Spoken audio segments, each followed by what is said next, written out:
La TVT au cœur de l'information.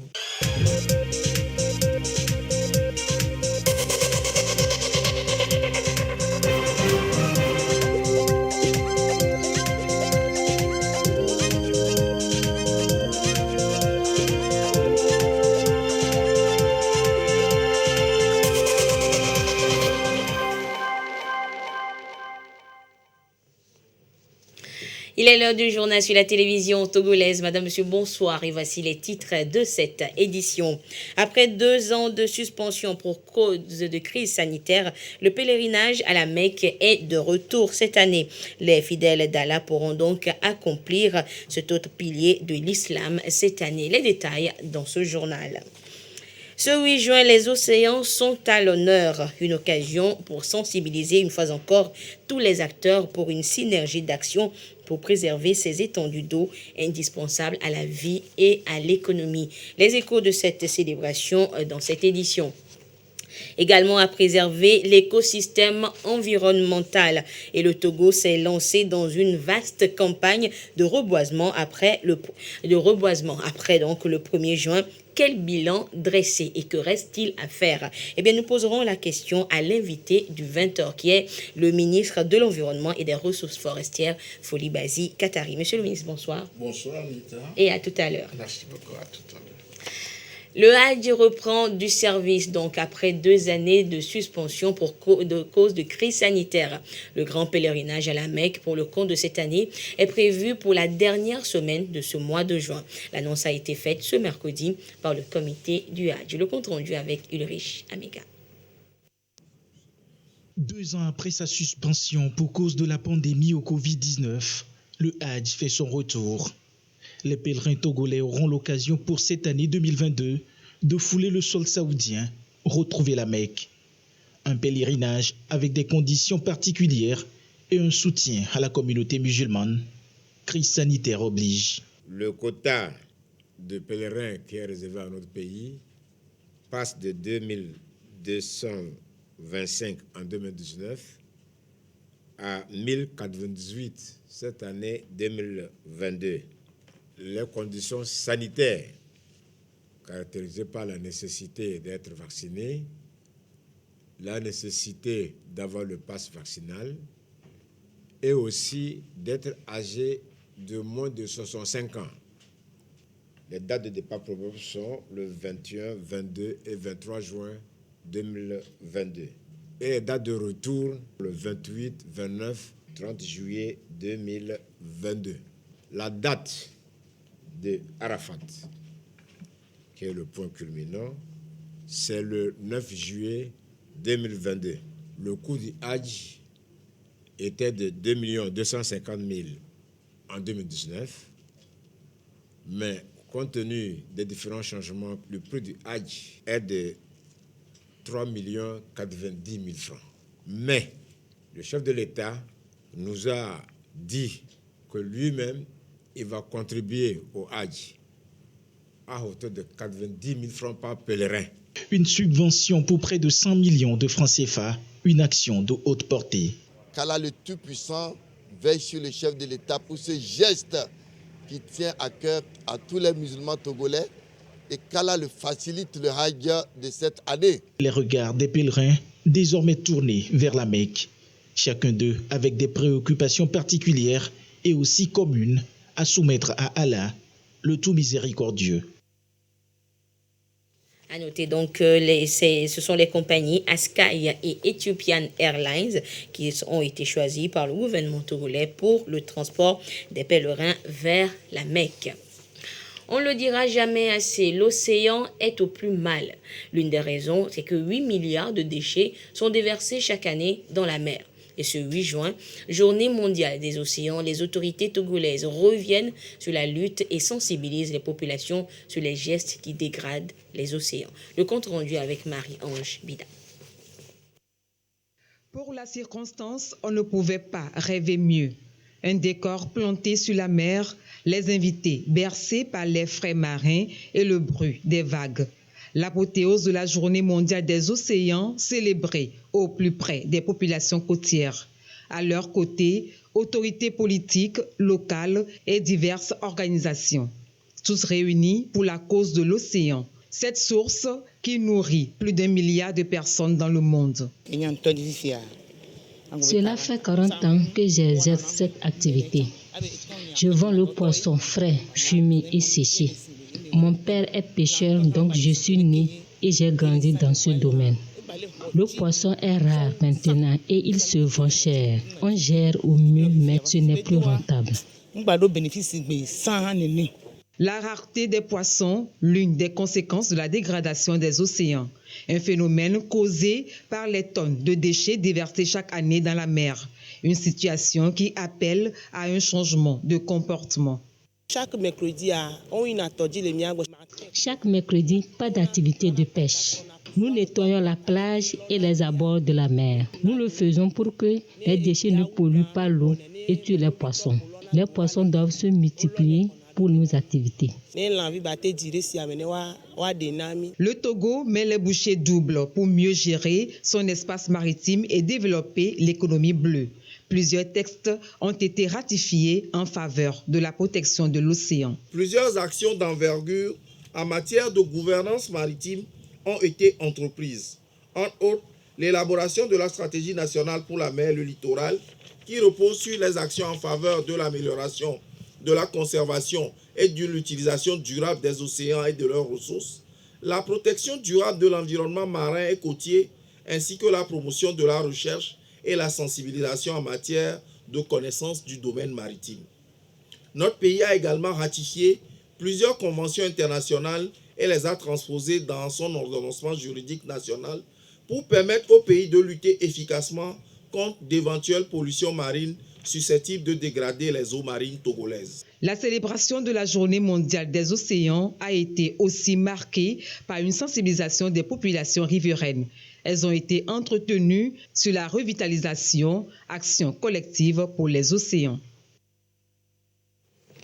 Et puis, notez également que la protection des océans ne concerne pas seulement les adultes. Les enfants ont également leur mot à dire. Et ce matin, du côté d'Anéon, justement, durant l'apothéose de cette journée de célébration, ils ont donné le ton à travers une sensibilisation et leur voix apportée à travers des messages forts de sensibilisation. Et nous reviendrons donc justement sur cette sensibilisation des enfants pour la protection des océans dans le courant de cette édition.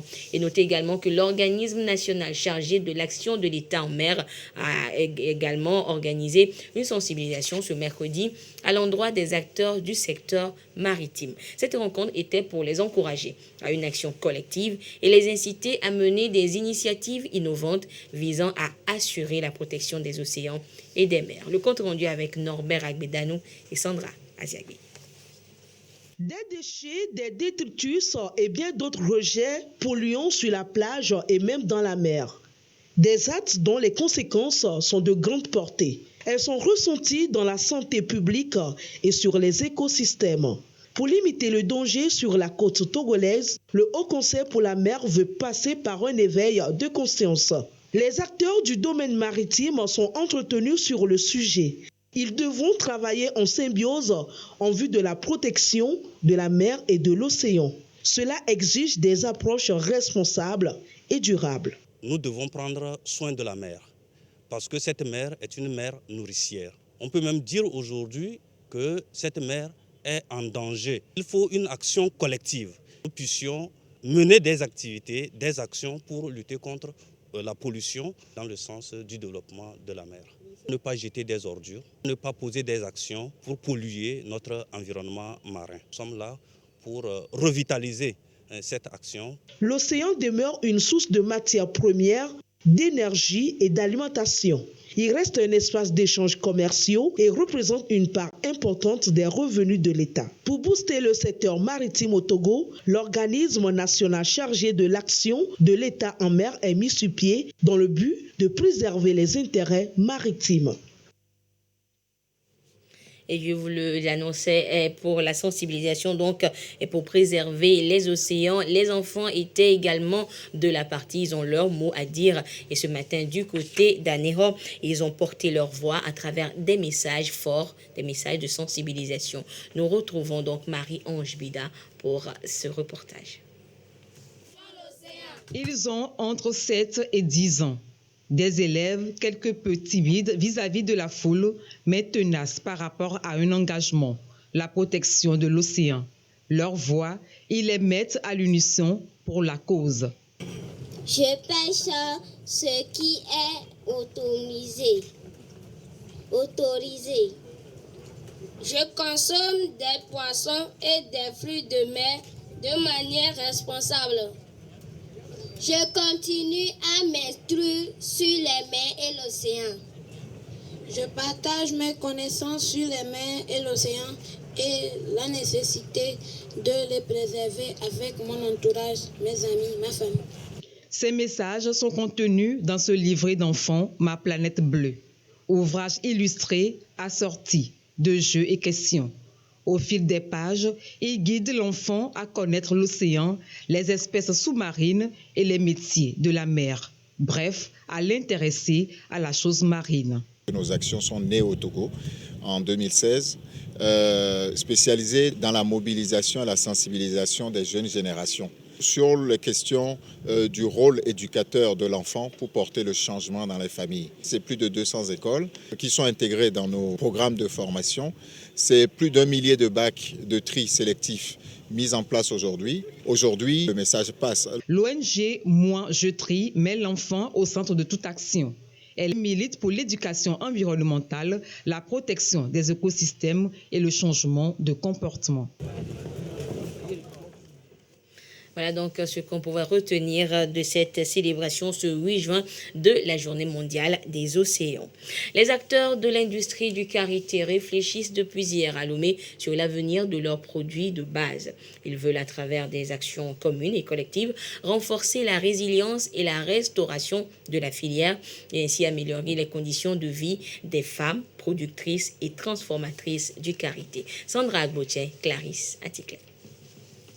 Le karité et tous ses dérivés produits à travers toute l'Afrique de l'Ouest. L'ingéniosité des collecteurs, producteurs et transformateurs du karité est mise en exergue à la conférence internationale du karité 2022 à Lomé. Nous attendons de faire un réseautage avec les grands acheteurs, les grands spéculateurs qui viennent du monde entier, faire un réseautage et une mise en relation avec les différentes coopératives productrices de beurre de karité origine Côte d'Ivoire. Plus de 200 000 femmes togolaises tirent leurs revenus du karité. Pour l'interprofession de la filière karité au Togo, cette conférence internationale va davantage booster le secteur. Les femmes sont venues avec les produits qu'elles ont fabriqués pour faire que le karité devienne un produit non seulement qu'on peut manger, mais aussi dans les cosmétiques. Et ce sera un exemple pour les autres filières. Plus de 16 millions de femmes portent la filière karité en Afrique de l'Ouest. L'Alliance globale du karité AGK s'évertue depuis plusieurs années à faire de l'industrie du karité un véritable pôle de croissance. Malheureusement, 8 millions d'arbres à karité disparaissent chaque année. Pour les compenser, l'initiative des parcs à karité est mise en place par l'AGK. Une initiative qui vise à planter 10 millions d'arbres sur les 10 prochaines années. Je reste confiant qu'ensemble, nous pouvons construire une industrie forte, championne de l'environnement, créatrice de recherche et pourvoyeuse d'emplois pour toute la jeunesse africaine. Les États-Unis d'Amérique, à travers l'USAID, accompagnent ces actions. L'engagement se renouvelle. L'ambassade des États-Unis et l'USAID continueront à soutenir, aux côtés du gouvernement, toutes les initiatives qui englobent les différents profils et compétences des femmes dans tous les secteurs et j'espère que vous apprendrez beaucoup lors de cette conférence et que vous profiterez de nouvelles relations professionnelles pour l'avenir. Aujourd'hui, l'industrie du karité ambitionne de s'ouvrir au marché américain et indien. La rencontre de Lomé sera donc un catalyseur. Et comme chaque premier mercredi du mois, l'Agence nationale de promotion et de garantie de financement des petites et moyennes entreprises, ANPGF, a encore initié une séance de formation en ligne au profit des promoteurs de ces entreprises au Togo. À cette nouvelle rencontre, il s'agissait pour l'agence de sensibiliser les jeunes entrepreneurs sur l'existence des risques au sein de l'entreprise et les stratégies pour la maîtrise justement de ces risques-là. Trinité Kelelem et Christine Pétiké-Alodé pour des précisions. La perte d'investissement, d'actifs et de clients, des risques auxquels plusieurs entreprises font face. L'Agence nationale de promotion et de garantie de financement des petites et moyennes entreprises NPGF attire l'attention des promoteurs d'entreprises sur la gestion des risques opérationnels. Nous allons essayer de sensibiliser dans la mesure que possible les dirigeants des PME, PMI sur l'intérêt de maîtriser les risques au sein de son entreprise. Nous allons présenter les risques de façon générale. Nous allons présenter les techniques d'identification des risques opérationnels et naturellement comment est-ce qu'il faut maîtriser ces risques, donc les actions d'atténuation de ces risques. L'ANPGF, dans sa mission, garantit la survie, la compétitivité et la rentabilité des PME-PMI. Pour la directrice, la mise en place d'un système de gestion de ces risques favorise la pérennité de l'entreprise. Dans l'analyse des plans d'affaires que nous recevons dans le cadre des demandes de financement, la NPGF étudie ces plans d'affaires sur tous les plans, y compris les risques inhérents au projet, que ces risques soient structurels ou conjoncturels. La mise en place d'un système de veille et de gestion des risques constitue un impératif pour l'entreprise. La bonne maîtrise de la gestion des risques opérationnels est un élément stratégique pour toute entreprise. Masterclass à l'Université de Lomé ce mercredi. Les étudiants de l'Institut des sciences de l'information, de la communication et des arts ISICA ont découvert le parcours et surtout l'expérience professionnelle du célèbre journaliste sénégalais Martin Faye. Il les a notamment entretenus sur l'avenir du journalisme aujourd'hui. Edwige Ataka-Bassabi et Kouissala pour les précisions. Cours magistral aux étudiants de l'Institut des sciences de l'information, de la communication et des arts, ISICA. Il est donné par le Sénégalais Martin Faye, plus de 40 années d'expérience en matière de journalisme et de communication. Des expériences partagées à cette masterclass avec ses futurs professionnels des médias. De quoi les stimuler et les préparer à leur métier. Il nous a appris beaucoup de choses, je ne vais pas vous mentir, ces expériences vécues, de ce que nous devrions faire dès que nous entamerons nos carrières de journalistes. Quel avenir pour le journalisme d'aujourd'hui? Crise structurelle ou évolution de la profession? Une interrogation autour de laquelle s'est structuré le débat. Et c'est à juste titre que Martin Faye est associé aux échanges. Il est l'un des célèbres journalistes internationaux en Afrique et pourra inspirer la génération montante. J'ai essayé de rappeler les fondements du journalisme, ce qu'est le journalisme, et mettre l'accent sur un certain nombre, j'allais dire, de points forts, mais aussi sur les dérives et comment la profession de journaliste peut répondre aujourd'hui aux problématiques qui secouent nos pays. La rencontre est initiée par ISICA en collaboration avec le ministère de la Communication et des Médias. Elle entend permettre aux étudiants de l'Institut de peaufiner leurs compétences professionnelles. Un approfondissement, une autre façon de dire les mêmes choses par quelqu'un qui vient de l'extérieur, c'est important pour la stimulation et pour la meilleure compréhension des cours qui sont donnés aux étudiants. Chaque média a une ligne éditoriale. On a parlé de l'indépendance du journaliste. Lorsqu'on est indépendant, on choisit le média dans lequel on veut travailler. Et une fois que l'on a fait ce choix-là, c'est certainement en accord avec la ligne éditoriale qui est proposée.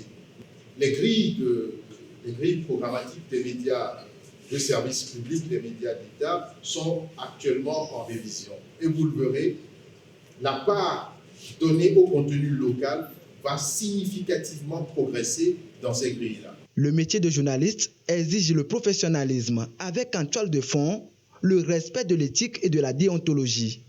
Les futurs professionnels des médias sont avisés. La coopérative militaire d'épargne et de crédit COMEC tient depuis ce mercredi son assemblée générale ordinaire. Les travaux qui se déroulent à l'état-major général des forces armées togolaises portent essentiellement sur le rapport d'activité exercice 2021. Les nouvelles orientations stratégiques et les perspectives pour l'année 2022 sont également abordées. Et la cérémonie d'ouverture a été présidée par le chef d'état-major général des forces armées togolaises, le général Manganawe Daja. Le compte rendu avec Jazz Nam. Exercice de reddition des comptes ordinaires de la coopérative militaire d'épargne et de crédit COMEC, créée le 14 janvier 2015 par le président de la République, Nyazingbe Eswazamna. Cette institution mutualiste ambitionne de requinquer le moral financier du personnel des forces armées togolaises. Enjeu, mettre le militaire et sa famille à l'abri des besoins essentiels et courants du quotidien, assurer aux militaires une dignité à la hauteur de sa noble mission de défense de la patrie. Les présentes assises portent donc sur le bilan de l'exercice 2021 du COMEC. C'est une obligation de la réglementation. À la fin de chaque exercice clos, on doit pouvoir soumettre les comptes à l'Assemblée générale pour l'adoption. Il y aura d'abord la présentation du rapport d'activité. Ensuite, le commissaire aux comptes de la structure passera pour présenter aussi son rapport. À l'issue, un débat sera ouvert. Ce n'est qu'après les débats que les comptes seront adoptés. Des résultats d'exploitation, il ressort que le COMEC jouit d'une bonne santé financière malgré l'impact négatif de la pandémie liée au Covid-19. Tous les indicateurs sont au vert avec des perspectives prometteuses. Il faut noter que le nombre d'adhérents a connu un accroissement de 1,57% par rapport à l'exercice 2020. Les dépôts collectés ont également progressé de 9,63%, attestant du renforcement de la confiance qu'incarne notre coopérative aux yeux de la clientèle. Les demandes de crédit ont été largement satisfaites, faisant ainsi progresser l'encours de crédit à 14% par rapport à l'année précédente. Le résultat d'exploitation, largement excédentaire, a tout de même connu un recul par rapport à l'exercice précédent. Cette baisse est essentiellement le fait de la réduction du taux d'intérêt sur les crédits, passant de 8 à 7%, du relèvement du plafond du crédit à 7 millions de francs CFA, de l'extension du terme de crédit à 60 mois pour les adhérents ayant accompli au moins 15 ans de service effectif. À cela, il faut ajouter la création de 7 nouveaux guichets à Kara et l'ouverture d'un nouveau point de service au sein du 25e bataillon blindé à Mango, conformément aux recommandations de l'Assemblée générale. Ces belles performances sont vivement saluées par le chef d'état-major général des forces armées togolaises, le général Manganawe Daja. Le cap doit être maintenu en améliorant continuellement la qualité des services aux adhérents. Depuis 2015, année de sa création, la COMEC participe de façon substantielle au maintien du moral du personnel des forces armées togolaises et impacte positivement son rendement. Nous nous réjouissons de la qualité et de la fiabilité des services de la COMEC, mais nos succès ne devraient pas occulter les nombreuses attentes des adhérents. Je voudrais ici appeler les dirigeants de notre coopérative à être permanemment à l'écoute des membres et à toujours améliorer les prestations de la coopérative. Je félicite au passage le personnel qui anime la COMEC et les convie à la bonne gestion de notre bien commun afin d'assurer sa pérennisation. Je voudrais rassurer les uns et les autres quant à la détermination du commandement des FAT à les accompagner dans cette noble mission. Permettez-moi, avant de terminer mes propos, de réitérer nos sincères reconnaissances et notre admiration au chef des armées pour son sens d'écoute et son indéfectible soutien à la COMEC. Ces assises se tiennent en présence des responsables des institutions financières de la place. Pour 2022, le COMEC s'engage à fournir des produits innovants et compétitifs, L'idée est de satisfaire au maximum les besoins des adhérents, mais aussi de garder sa place de leader du système financier décentralisé le plus performant au Togo. L'autre temps fort de ces assises est la minute de silence observée en mémoire des soldats tombés sur les différents champs d'honneur. Environnement à présent avec la Fondation COPEC-AD qui joue sa partition dans la lutte contre la désertification au Togo.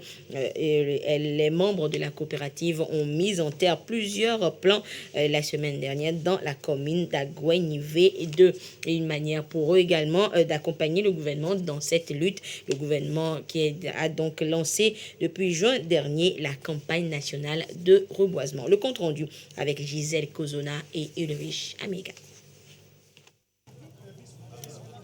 La restauration du couvert végétal togolais, ils en font leur affaire.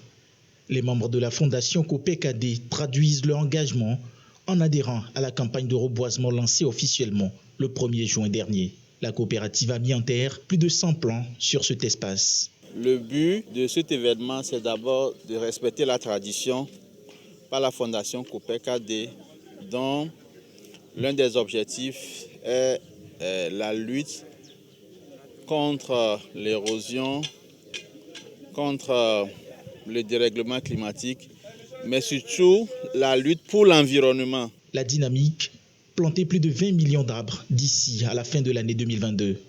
La COPEC-AD reste déterminée pour la cause. Nous allons former un comité chargé du suivi. Nous avons une agence dans le quartier et nous allons demander à ces gens de voir ou de contrôler régulièrement la croissance et la protection des plants. L'acacia et l'eucalyptus sont les essences essentiellement choisies. Et nous parlons justement, nous évoquons cette campagne nationale de reboisement avec notre invité de ce journal, le ministre de l'Environnement et des Ressources forestières, je vous l'annonçais, le ministre Folibazi Katari. Monsieur le ministre, bonsoir une fois encore. Bonsoir madame, merci de votre invitation, madame Anita. Merci beaucoup d'avoir accepté justement notre invitation. Alors monsieur le ministre, c'est depuis l'année dernière, on ne parle que de la campagne de reboisement, alors qu'on connaît chaque 1er juin la journée de l'arbre, une seule journée. Alors, pourquoi ce changement-là? Je voudrais profiter de cette occasion d'abord pour vous remercier, vous les hommes de médias, et particulièrement toutes les couches sociales de notre pays qui ont eu à se mobiliser fortement pour cette campagne qui vient de démarrer. Et pour répondre à votre question, madame, je voudrais tout simplement vous dire que c'est la gouvernance qui a changé. La gouvernance a changé tout simplement parce qu'il ne s'agit tout simplement pas de reboiser, mais ce reboisement devait quand même se faire en tenant compte des exigences et des enjeux. Voilà la raison pour laquelle nous ne sommes plus dans une logique de journée de l'arbre, parce que la journée de l'arbre, c'est juste une seule journée, mais la campagne de reboisement, c'est pratiquement toute la saison pluvieuse. Donc voilà la différence, et nous pensons quand même que nous le faisons particulièrement pour résoudre un certain nombre de problèmes auxquels nous faisons face actuellement. D'accord. Alors, monsieur le ministre, on est déjà poussé à vous demander peut-être un bilan de la campagne dernière. Êtes-vous satisfait?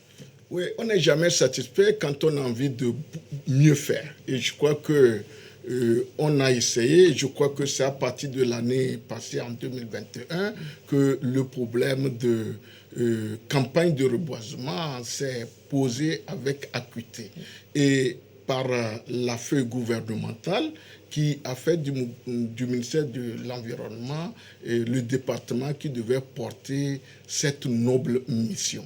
Mais je dirais tout simplement que la satisfaction, elle est peut-être mitigée, parce que nous avons pensé avoir plus de 10 millions de plants, mais la campagne passée, nous avons réalisé uniquement 3 303 000. Mais ça s'explique parce qu'il fallait dans un premier temps sensibiliser les gens, les mobiliser. Vous savez que pendant plusieurs années, les gens se disaient tout simplement que lorsque je reboise le 1er juin, eh bien j'ai fini ma mission.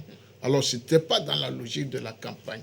Dans la logique de la campagne, On reboise le 1er juin, mais on continue tous les jours jusqu'à la fin de la saison pluvieuse. Voilà.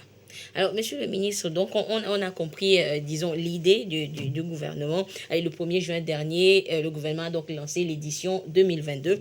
Alors, la mise en terre des plants doit se poursuivre donc, durant toute la saison des pluies. Mais Monsieur le ministre, quel est le nombre de plants produits pour cette campagne et pour quelle superficie? Oui, pour cette campagne, nous avons de disponibles 23 millions de plants. Et les 23 millions de plants, il y a le gouvernement par le biais pratiquement du département du ministère de l'Environnement qui a produit environ 3 millions de plants. Et le reste est produit par nos compatriotes, notamment nos jeunes, nos sœurs, nos mamans qui sont des pépiniéristes et qui sont en train de produire aujourd'hui des plants pour cette campagne de reboisement. Donc actuellement, nous avons de disponibles 23 millions de plants que, en principe, nous envisageons mettre en terre avant la fin de la saison pluvieuse. Et pour quelle superficie, Monsieur le ministre? Cette superficie, en réalité, pour planter 100 millions d'arbres, il nous faut absolument à peu près 67 000 hectares. 100 millions d'arbres. Donc pour 23 millions, nous avons pratiquement le tiers ou le quart de 100 millions. Donc nous avons... Mais ce qui est sûr, c'est que nous avons les terres qui sont disponibles.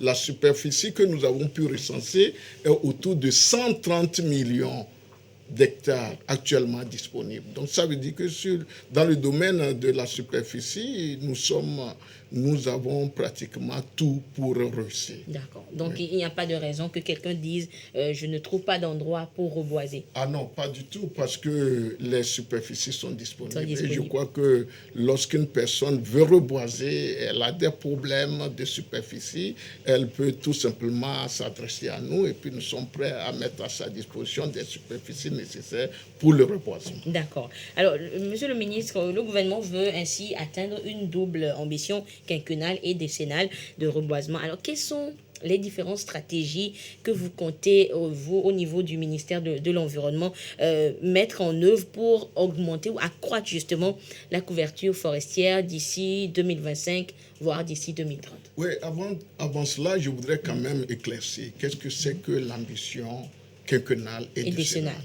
L'ambition quinquennale, ça c'est prescrit dans la feuille de route gouvernementale, où il est assigné au ministère de l'Environnement de tout mettre en œuvre pour que nous augmentons la superficie forestière de 25% du territoire togolais.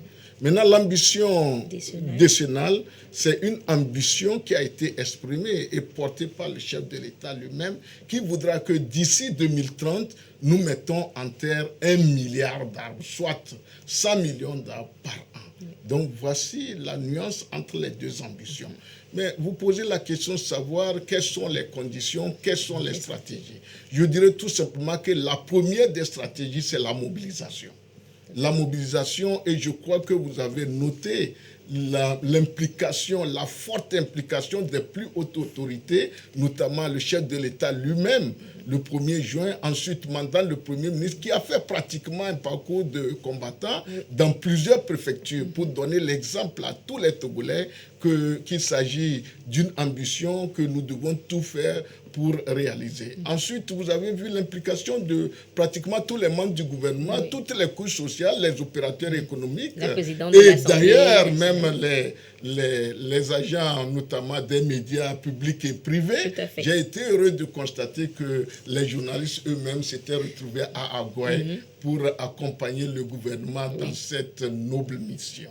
Mais je pense quand même que cela a porté fruit, parce que lorsqu'on voulait lancer cette campagne avec mandat le Premier ministre, nous avons dit que nous entendons mettre en terre 800 000 plants. Et elle avait dit, écoutez, on peut être plus ambitieux. Elle a demandé l'année passée combien d'arbres on a mis le premier jour. On avait dit qu'il faisait à peu près 516 000 plants.